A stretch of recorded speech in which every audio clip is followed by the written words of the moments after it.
The new metal band that dominated the late 90s has many golden tracks in their belt. However, with the diamond there must be a rough. If I had to compose a pie chart of the ratio from good tracks to mediocre to bad, being a die-hard KoRn fan, it looks something like this. Now you may believe I'm biased on KoRn, but then again everyone has their own opinions on what music they enjoy.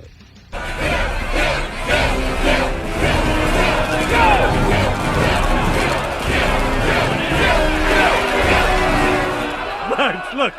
Those idiots don't even know where we live! No! So, if you follow me on Spotify, I have a very collected and precise new metal collection playlist. These are in album order from band to band that do new metal-like music. In this playlist, I have more than 5 songs from each KoRn album. Except for one. KoRn Free Remember Who You Are is a fucking dumpster fire of an album. It's horrible, it's bland, it's really embarrassing for the band. It's full of tasteless tracks that are fruitless with lyrics, ear-wincing singing, and the most boring riffs in metal history. What a disgrace. I'll go into detail about this album in a different video, however today we'll be focusing on a specific track. With an abysmal chorus, dreadful riffs, and embarrassing lyrics, we have track 6, which is Lead the Parade. You failed!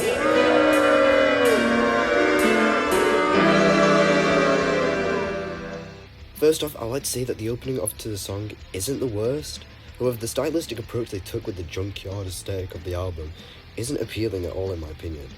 The way the instruments are tuned in the album to give this junkyard feeling is effective, but just not appealing. Many people have criticism of their latest release, Requiem. They thought it was repetitive, but personally I don't believe that. I think they utilised the gothic direction that they took. However, with this album, all the songs just sound the fucking same. It's so hard to listen to. Personally, this one just takes the cake because the chorus is abysmal and the whole song sounds, like in most of the album, Fieldy and Schaefer took an explosive diarrhea shit onto the riffs. The song sounds so cluttered and mashed horribly together. Ross Robinson must be dousing the band members in piss while they were playing because it just sounds so off and rushed. In addition to that, Jonathan Davis sounds like his balls are being used as a punching bag while he sings. Not that his vocals are high pitched, but it just sounds like so forced. Like his soul in his life is being drained by Ross Robinson as he's forced to sing in a cramped closet. Like, what made him think that was a good idea?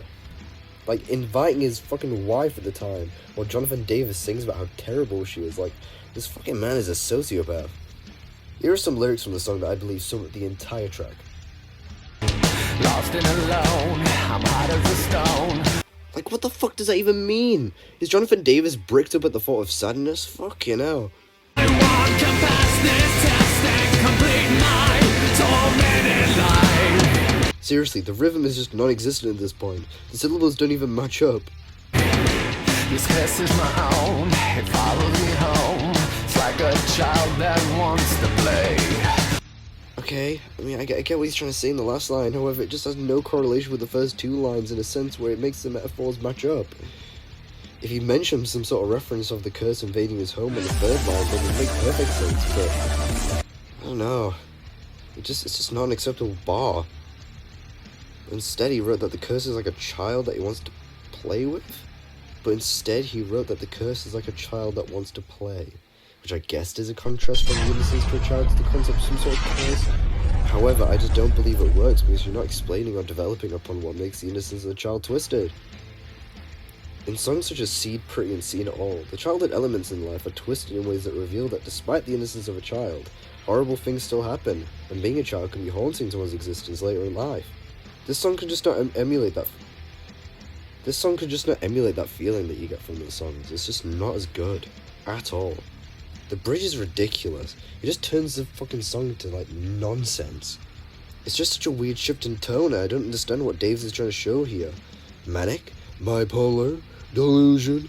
I can't tell. What am I supposed to do? Interpret? What can I interpret? This song is quite something. Listening to every KoRn song in depth, I'm confident that this is one of the worst ones. Even that cringy and goofy scat at the end of Open Up was better than this. At least that was funny.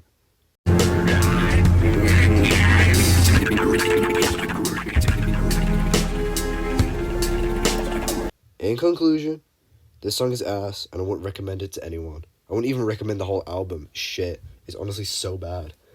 Yeah, I've not listened. Well, of course I've listened to the whole album, right? But apart from that, I've never revisited it.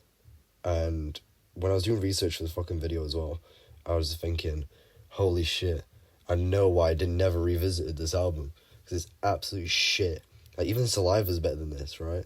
Even Snot is better than this, and Snot is shit. They had like a fucking 2000 album straight up of all the banger new metal artists at the time, and even they fucked that up and made it awful. Like, you had fucking Straight Up by Snot, right?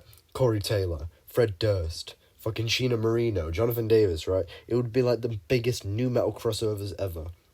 And Snot found a way to fuck it up. Okay, alright. I'm done.